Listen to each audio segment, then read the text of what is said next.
Hi, I'm Donna Kallner, and this is video 3 in Lesson 4 of the New Age Looping Basics e-course. In this video, you'll see how a flip-turn panel can become the base of a three-dimensional vessel. You're probably thinking, yeah, that makes perfect sense. It's not that much different from what you saw in the last video, where two continuous looping borders tied together two separate flip-turn panels to make a teapot cozy.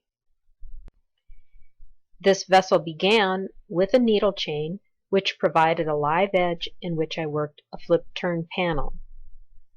The completed panel was reoriented and treated as the base of a vessel, which was then worked in a continuous spiral from base to rim. I'll just point out a few key elements that you'll want to note in this project.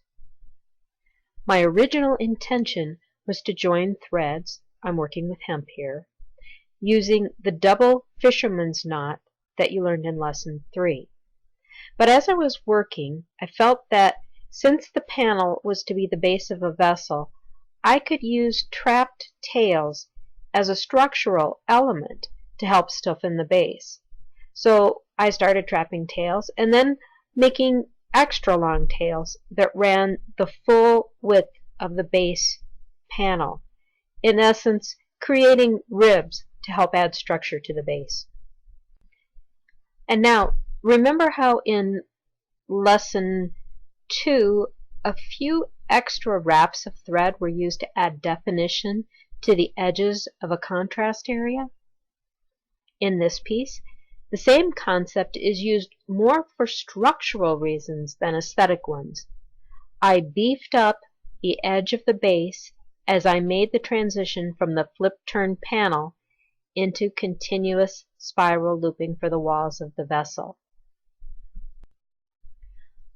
I did the same thing when I switched to the contrast color to give the walls of the vessel a little more body. As for shaping, I made an increase in each corner on the first row of continuous spiral looping as I made the transition from the flip-turn base to the walls of the vessel. Later on, I made a few decreases to reduce the size of the mouth of the vessel. At this point, I kind of wish we were all in the same room instead of scattered all over the internet, even if you were still in your pajamas. I'd like to be able to get together as a group and share ideas. But we're going to do it anyway, even if it's a little bit different than we would do in person. For this e-course, for this unit, I'd like you to spend a few minutes thinking about how you might use flip-turn panels in looping, whether it's in a two-dimensional piece or in a three-dimensional construction. Make a few notes, maybe make a few sketches, and then go to the comments section at the bottom of this lesson. Your assignment is to share one idea. Your idea may be a really important catalyst for someone else in the class who needs that spark to get to the aha moment. Just as someone else's comment may be the pollination that's needed to take an idea that's been planted in your brain and really make it flower.